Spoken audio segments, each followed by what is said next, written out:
Zvaitika ndezvekuti tanga tichinamata tiri panapa. Pabva pauya mwana. Mwana uya auya panapa akatora zuka miri wake. Chirakidza kutorwa njere. Anga asingakwanisi kana kutaura kana kumira kana kugara.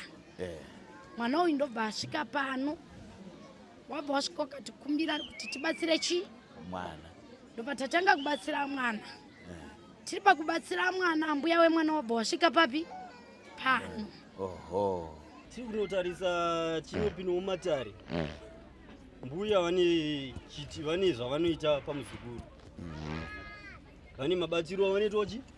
Kuti muzukuru wavo. Okay. Tazinge takubva kubvunzwawo chinzi mbuya zvinhu zvese vose vazoburitsa zvinhu zvavanga wanazvo. Okay. Ndezvipi zvabuda? Chinhu chazinge chabuda pana mbuya vazoburitsa kwaburitswa ivhu rekumakuva. Ivhu rekumakuva nesinekiti nemimwe mishonga. Vazhinji vamwe vangotorawo mapikicha one.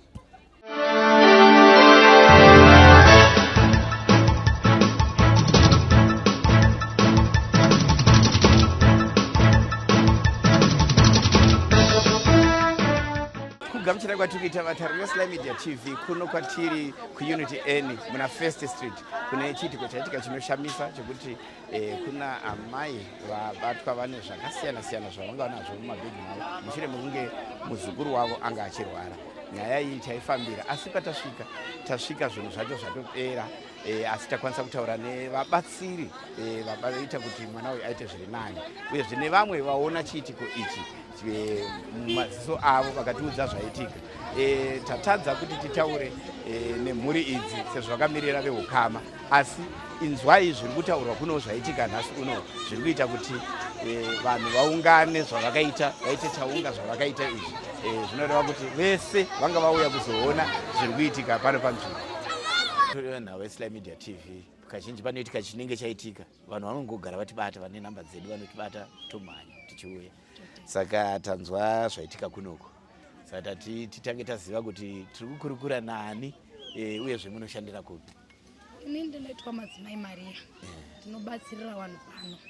Okay. Ndinobatsirira vanhu. Pano ndo pamba penyu pamunogara. Tinotenda. Okay. Zvakanaka. Ndiri kuona kuna tateguru. Tateguru iri taridaidza nekuda kwebasa ranga riri papi? Riri pano. Oho. Kuti tibatsirane. Nyaya yanga iri papi? Yanga iri pano. Muchidimbu maybe vakatarisa vanoda kuziva kuti chii chaitika. Zvaitika ndezvekuti tanga tichinamata tiri panapa. Pabva pauya mwana. Mwana uya auya panapa akatora zuka miri wake. Chirakidza kutorwa njere. Anga asingakwanisi kana kutaura kana kumira kana kugara. Mwana uyu ndobva asvika pano. Wabva wasvika ukatikumbira kuti tibatsire chi? Mwana. Ndobva tatanga kubatsira mwana. Tiri pakubatsira mwana, mbuya wemwana wabva wasvika papi? Pano. Oho. Okay. Mwana uyu akakura zvakadii? Uda kuti vatari vangaziva. Ngaite makore mangani mwana? Okay. Kuma 7 years kuku ndo age mwana. Saka pavasvika chii chazoitora nzvimbo? Tatanga kunamata nemwana tichiimba pano. Siye zvatinoita kana tiri kumasowe. Mbuya ndopo wabva waburitsa bhegi. Rinova ndo ranga rine tsvina yekitsi. Ivhu rekumakuva. Matombo anga arimo enzvimbo dzakasiyana siyana wakatora. Nemazita evanhu. Shinda dzavaitora pahembe dzevanhu. Ndo zvinhu zvabuda imo. Saka izvi zvanga zvichirevei imimi muchizviona pamanga muchibatsira mwana? Zvinhu izvi zvinhu zvavo zvavazotanga kutsanangura wega. Vakati ndo zvinhu zvandinoshandisa papi? Kana nekapu yawo yawauya nayo yanga ine zvinhu zvavapa mwana iwangu vachiti gavakava. Asi ranga risiri chi? Gavakava. Yanga iri mvura yanga ine zvinhu zvichena asi iwangu vachiti gavakava.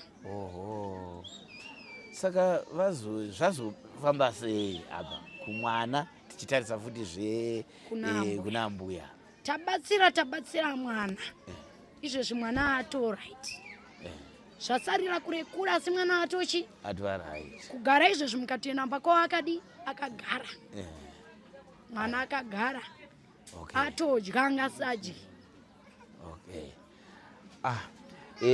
ko ambuya ava nezvinhu zvavo ambuya izvezvi mukaenda vari kurakidza kutoreka njere nekuti wazotora munhu wavo tisati tapedza zvatanga tichita papi atorwa sei iye anga atosvika pazambuko vauya pano veutano wakada kuita zveruzha tikati isusu chinamato chinoti hatiite ruzha ndobva wabuda wega nehama yavo mwana wavo ndiavo yakavatora alright zvakaoma ndiri kuona apa tina tateguru wechivanhu imimi muri vekumasoro zvinokudzana izvi nini ndinonamata nyenyedzi nomwe yakangoda kufanana futi nechivanhu chinhu chimwe chete zvinogona kunosiyana panhu padikidiki asi chiri chinhu chimwe chete. Ndingangobvunza umwe mubvunzo wekuti maybe vatariri vedu vachazoda kubvunza vanhu vachikuonai muri mwana wechidiki munozvigona sei, makazvitanga rini uyezve munozvikwanisa sei basa iri, nekuti vazhinji vakatarisa munhu vanoshora munhu vasingazivi kuti zviri paari zvo. Ichi chipo ichi ndingangoti muchidimbo chakatanga ndiri grade 3 asi ndiri grade 3 vabereki vangu vanowa ndo vakandibereka havana kukwanisa kuzvigamuchira. Vakazozvigamuchira ndaa grade 5 wakutoona zvinhu zvandaiona ndikatoudzwa kuti pari kuitika chakati, waibva watoona chinhu chipi ichocho paroda kudai ngatiite chakati wakateedzera waitoona zveshuwa mhepo yatonhora asi vakasateedzera zvinhu izvo zvaibva zvatoitika futi papi ipapo. Okay, kusvika pandiri nhasi grade 5. Saka maani makore mangani muri mubasa iri? Ndingangoti ndakatanga ndine 12 years kutonyanzoti ndakuita basa. Okay, svika izvezvi ndane 22 years. aiwa tinotenda madzimai. Zvimwe zvinhu zvamunogona kubatsira vanenge varapwa venyu zvakamira sei, uyezve munobatsira here vauya kuchechi chete kana kuti munobatsira henyu ruzhinji rwezimbabwe? Zvinotoitika pano tinogona kunge tichinamata seizvezvi girozi inotondidaidzira munhu ari kurodhi anouya achibatsirwa futi papi, ari pachechi anobatsirwa futi papi ipapo. zvimwe zvandinobatsira zvisiri zveizvi vangava vana vanoda kurapwa nhova kugamuchira vakazvitakura kusungunutsa kana dzimwe nyaya dzese dzinonetsa mudzimba dzevanhu kana muupenyu hwevanhu. Vanhu vanouya pano vachisungunuka, varohwa nezvivanda pano ndofunga kuti ane mitumbi yakutokwana kuita 3 yakabva pano ichifamba. Zvinotendwa izvozvo. Vamwe vanoda zvinoda kuziva vanokutarisai kuti basa renyu iri munobhadharisai pano pakatorambwa mutumbi uchidzikirwa nengoni uri grade 3 dzataurwa kanzi mukaona wakubata mari zivai kuti ngoni dzaita sei dzaenda. asi anotenda harambidzweba. Chinorambwa ndechekuti munhu anoya achinzi bvisa $10 bvisa $5 izvo baba akazviramba. Okay, pano kanzwa wanzi mari ndiye muteuro wako uchabva washanda papi ipapo, uchitouona kwete kuti unonzi siya muteuro papi ipapo. ndo zvinoitika pano. Aiwa, tinotenda madzimai nekuti tsanangurira ipapo, nekuti vazhinji vakatotarisa izvozvo vanenge vakufunga kuti kunoda zvekubhadhara zvekuenda mberi vodzoka kumashure zvakare. Aiwa, pano pfuma yakarambwa yakatonzi pano apa padiwe pfuma, asi kana zvaita maenda kwamaenda munozouya pano kana mafunga omwoyo wenyu kuti regai tinotenda moya muchitenda papi matendero enyu kana ndiwe wauya nesokisi rekuti madzimai wapfeke kutenda ndekwani iwewo nemaererano nekubatsirwa kwani kwako. Vanoda kuzokubatai vachida kuti ubatsirwa, tinoziva kuti muZimbabwe mune madambudziko akasiyana siyana ekuti vamwe vanoshaya kuti vanopotera kupi kuti vabatsirwe, saka mungazovapawo here namba dzenyu kuti vange vachiziva? Namba dzangu dzandinoshandisa 078 75 32 611 075 078 75 32 611. Zvakanaka. Paneni nguva maybe timbonzwa tateguru vachitaurawo. Right, inini ndinoitwa Sekuru Samaita. Vazhinji vanondiziva ndoti Sekuru Mukwanda pamasocial media. Vamwe vachingototoonawo nevamwe vandinobatana navo vandiri pamasocial media ipapo. Muno muZimbabwe vazhinji ndine ndiri mhiri kuSouth Africa. Nzvimbo inonzi Port Elizabeth. Chinhu chaitika ndechepanapa chekuti ndabva panapa panga pane namatongo achiitwawo pano. Ndatopedzawo ndati gendete ndinogara kumba. Panguva yandati ndinogara kumba ndanoitawo zvandanzi ndinoitawo zvandanzi ndiitewo paruvanzi panguva. Ndazoona muvakidzani wangu munext door ari kunobuda akabata mwana. Mwana anga akarezuka. Ndakuzvibvunza ndikati ko chii? Ndipo pandinotarisa ndikuona amai muroora ndiye abuda akabata mwana achimhanya achiuya panapa. Muchembero wachona vachichera mumashure panova vamweni. Ndio manzwira rezoti ndinenge ndivamweni here. Tiri kunodaro ndazomboramba ndakagara ndakati arege ndigare tione tora nzvimbo. Tiri kunotora nzvimbo ndazoona kuti vanhu vakutowanda aka. Asi kwazoitawo madzimai vazoti rege ndimhanyewo ndidedzewo vatumirawo vanhu kuti ndiye munondidedzerowo Sekuru Samaita vaite se vasvike pano. Ndipo pandazosvika pano ndipo pandiri kuona mwana akangoti rezuku vari kupusha uyedza kuti mwana aite right. Saka tiri kunodaro ndamboti sezvo zvinhu murainika unomakonzi mazoita semazofumura zvinhu zvedu mazodi. Ndipo pandonosvika ndikati ndichitosa condition yemwana. Ndanoona condition yemwana isiri zvakanaka. Ndo madzimai pawati aiwa ngatibataneka sezvo tiri musha umwe chete. Ndipo pandazoona kuti aiwa rege ndinotora kuti kwangu tese ndibatsire mwana kuti mwana akwanise kuti araiti.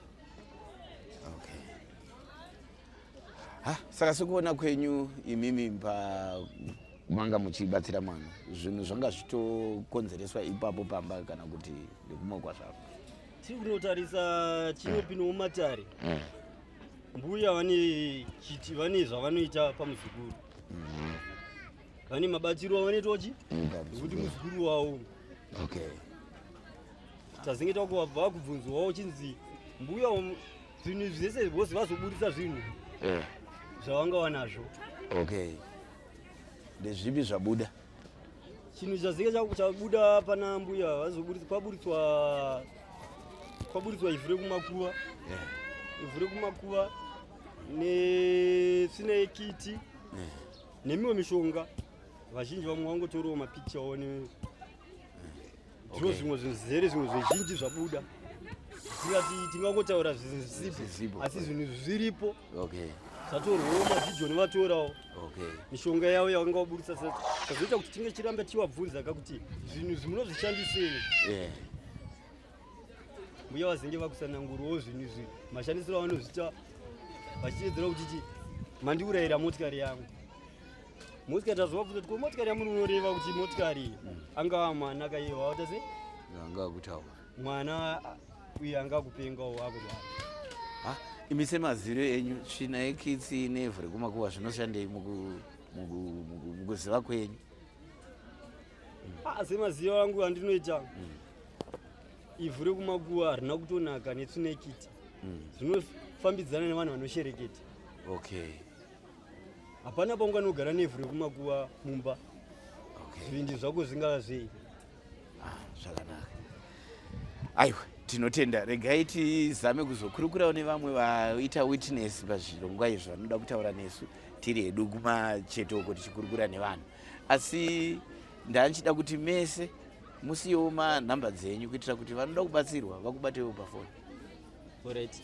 Namba dzangu dzerunhare dzemuno muZimbabwe dzinoti 0779 199 825. Chidzokeredza zvakare 0779 9 199 825.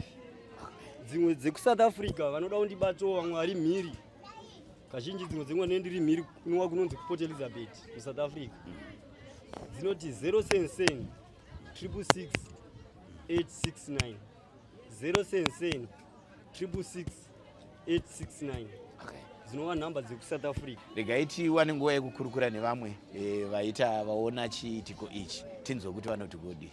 Vandamira navo iko zvino ndevamwe ava vanga varipo paitika nyaya iyi. Zvino regai tinzwe kuti ivo vazviona sei ende zvatanga sei. Tsaranganai nevatariri Sly Media TV muvakwazise then motiudza kuti ko nyaya iyi maionawo sei imi. Alright, ndoitwa maitwenderai. Mwana paasvika akatakurwa ndandiri panext door ndichitoona sister yangu. Sister yangu vaitonditi wazviona here kuti pachechi pamadzimai pauya mwana akabereka akatakurwa. Ndati mwana akabereka akatakurwa ndatochinja uniform yangu ndachibva kubasa. Mbuya wangu achibva kuteera mumashure. Vandatoti arga ndenechi pamashure papo ndasvika ndone mwana uya akati tambaratasa. Mwana uya atanga kushandirwa. Atanga kushandirwa mwana achinamatirwa. Ambuya wasvika nguva nekapu yezvinhu zvawanga wabva kupa mwana. Saka mbuya vaya vabva vabudisa vanhu vemweya vabva vatanga kurira nemweya vachirira nemweya. Mbuya vabva vabudisa chibhegi chavo. Chibhegi changa chiri miti yakawanda nezvigubhu zvimwe zvanga zvine madhaga nemabhandi netsvine yekitsi nevhu ranga chinzire pamakuwa. Mbuya vaya vabva vamboitonge vatobatwa futi neshavi. Vangu vachitongeti vari kukambaira here vari kukambaira zvanga zvichiita mbuya ndozvanga zvichiita futi mwana. Zvangu zvakangofanana. Vachinzi imbuya muronerai mwana vangu vachingomubata vachitonga vari kukambaira vangu zvasingambonzwisisike. Vaimbira vachinzi imbai tikwanise kutakanura mwana uyu. Mbuya vachinzi mbuya ronerai mwana watomboita time vachitonga wakakotsira. Svika mwana anga achiti akarara aita weti kanenge katatu mwana. Bva pazosvika sekuru vane rasta vanonzi sekuru Samaita.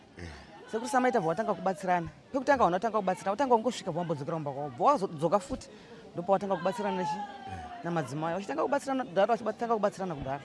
Saka baba vemwana vangu vari kudharweni. Bva wafonerwa ndozvikuita mwana kuti mwana arwara ari kurasa njeri. But zvinhu zvikutokonzeswa nani? Pane zvinhu zvina mai zvawatanga kubvisa vachitoti mwana uyu ndikumushandisa sechi. Ine zvawatanda kukanga kuti ndikumushandisa sechi. Mwana aibva ati mwana wangu ngaabatsirwe. Mwana wangu ngaaite right. Zvokuti kana mai zvinhu zvakanzi ndizvo zvirikubva kuna mai zvakanzi zvaita go back to sender kana kunani ngazviende go back to sender. Zvakanzi asi ndiri munzira ndiri kuuya. Asi tagara mwana uyu azopanduka futi. Akanzi mwana wangu ngaabve pamasuo ipapo. Mai vacho futi ndozvanga mwana. Okay. Mwana ane mwana apengesa kupenga. Kana mwana ngaabve ipapo. Saka tagara vachibatsirwa uye akati andikasiye muprofita vati andikasiye mwana chienda akadai. Mwana ndichangomubatsira kuti aite zviri nani. Saka papaya mwana asitanga kugona kugara. Achimubatisa zvongo achimubatisa vachimuitira munamato vachimuita sei akwanisa kugana kugara. Vakauya mwana wamai vavo wagogo avo musikana.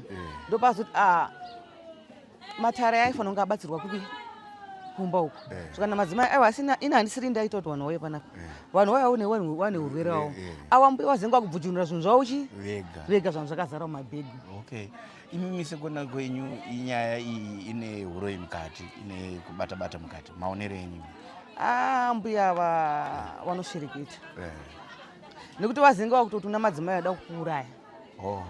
Vazenga kuti uda kukuuraya. Vazoti handakutadza nekuti uri muhombe. Okay. Vazenga kuti uda kukuuraya. Mwana uyu akada kupiwa munamato vangu vachitomboda kuwezengura kumunhu kune munhu akada kupa kuti vasamupe munamato. Inyaya yakaoma iyi. Imimi yambiro yenyu mukugarisana umu munoti chii? Ini ndangoona kuti mukugarisana kwatinichiita mukurarama kwedu kune zvakawanda zvinoitika mumadzinza. Zvakarema kana mumanharaunda. Kana pari nepaunenge wangoona panenge pachibatsirwa ingoendawo chinoereswawo. Kuti tisasangane nenjodzi dzakaita sedzidzi. Zvakanaka. Aiwa ndinokutendai. Maita basa. Aiwa tatenda. Mbuya vauya munovaziva? Ndinovaziva kuvaona. Okay. Muraini vanogarisana sei nevanhu kana mungoziva kwenyu? handizonyatsoziva nekuti nguva zhinji vanonzi vanenge vari kumusha plus isu tiri vanhu vanoendawo kumabasa asi hatizotarise zvakawanda. Ime muri kubasa ivo vanogara kumusha apa vakatongoita zvekuuya. Okay, asi izvi mazvoonawo sei imi mise kona kwenu? Izvi tanga titoripo tiri panapa tichibata munamato yatanga tichibata. Saka tiri pakati pekunamata madzimai vari pakati pekuyeresa tazongoona vakuya vakabereka mwana asi mbuya vanga vari kumashure ndopavangosvika achitoti madzimai ndibatsira handisi kuziva kuti chii chiri kuitika pamwana. Mwana anga asingagoni kana kugara asingagoni kana kumira. Dambudziko iri rangachinzi ratanga zvarini here? Zvinhu zvaitika nhasi. Zvatotanga nhasi. Zvatotanga nhasi. Asi mwana uyu munhu anga atongori right nguva yese? Mwana uyu munhu atori right, anotoenda kuchikoro. Anotoenda kuchikoro? Ari grade 9 but mwana anotoenda kuchikoro. Saka kureva kuti atoenda kuchikoro hake zvakanaka. Nhasi hanzana kuenda kuchikoro because paazobvunzwa pfungwa dzake dzadzoka panzvimbo ati handina kuenda kuchikoro. Asi zvimwe zvese zvanga zviri right? Zvanga zviri right. Asi munoionawo sei nyaya iyi semaonero amaita muri panzvimbo? Maonero ataita ambuya ava vakarema nokuti vabudisa zvinhu zvavo vega pakunamatwa pachinamatwa vatanga kubudisa zvinhu zvavo vega. Vanga vaine mabanga ravanga vainaro, vanga vaine ivhu ravanga vainaro, vanga vaine zvifumuro, vanga vangone tambo, zvinhu zvakangosiyana-siyana zvavanga vainazvo. Tsvina dzangadzi vainadzo dzega hatizonyatsoziva, vimweya ndo vangaziva zvavo but vanga vaine zvinhu zvakasiyana-siyana. Asi pane zvavataura here ipapo varipo? Vega vatotaura. Vati chii zvamabati? Vatopabatsirwa mwana vatotaura kuti uri kutiponesa kuita zvandandichida, rusero rwangu handisisina nekuti watora. Kuratidza kuti mwana uyu vanenge vanga vatomisa pa. Zvakaoma izvi. Ameno mune mashoko amunoda kuudza varuzhinji rwakakutarisa iri muZimbabwe kunoku rwamunogona kuda kuti muchitaura? Ndinongoti kumhuri yeZimbabwe vanhu ngatinamatei nekuti nyika yataakurarama yakaoma yaakuda Mwari kuti titoga hatigoni. Ipapo simbirirai futi pamuri kutaura ipapo shoko renyu futi vanyatsokurinzwa vanhu vari kuona. Ndinoti kumhuri yeZimbabwe ngatishingei kunamata nekuti nyika yatiri kurarama yakaoma, inorwadza, yaakuda Mwari. Vanhu vaakubata-bata, vanhu vakarema, vanhu havasara neurombwa mukati medzimba dzavo. Saka zvinoda kuti timire pana Mwari chinamata. Aiwa, tinotenda madzimai maita basa. Tinotenda. Amai Shumba, ndakauya pana madzimai ndichizobatsirwa, ndane problem yemudumbu. Mudumbu wangu uchirwadza, singagoni kana kufamba, singagoni kudini. Ndikauya nasisi wangu, vakauya neni papa, madzimai akati handisi kubatsira, asi anokwanisa kupa mvura muzodzoka mangwana. Chibva ndapiwa mvura. Mvura yayo chibva ndamwa, ndakanomwa kumba ndikaendodzisa. Ndangopiwa mvura isina chinhu. Chibva ndanomwa, mudumbu wangu ndibva manyarara. Ndo yanga iri first time yangu kusvika pano. Zvazva nenguva yakadii zvichiitika izvozvo? Ndatova nenguva ndichinzwa mudumbu ndichifambawo pakawanda zvisingagadzirisiki. Usingazivi kuti chii? Saka imimi zvaitika nhasi mazvinzwawo here? Ndanga ndisipo ndichangosvika. Asi pamanzwa zviiti hamuna kushamisika? Tatoshamisikawo, tatosvikawo tichitouyawo tichiti rega timboona madzimai, ndo pataonawo pakazara vanhu. Saka zvinhu zvatishamisawo. Aiwa, tinotenda Mai Shumba nenguva yamatipa netestimony yamataura. Totenda. Kana achinzi muroyi, ini muroyi ndomuona asina kupfeka but vakapfekawo. Asi zvekutaurira ipapo zvino hamina handizive. Madhwa ari padhuze. Apa paseri pemashoko. Paseri pedu apapo. Saka muzoda wabatwa muroyi, aiwa.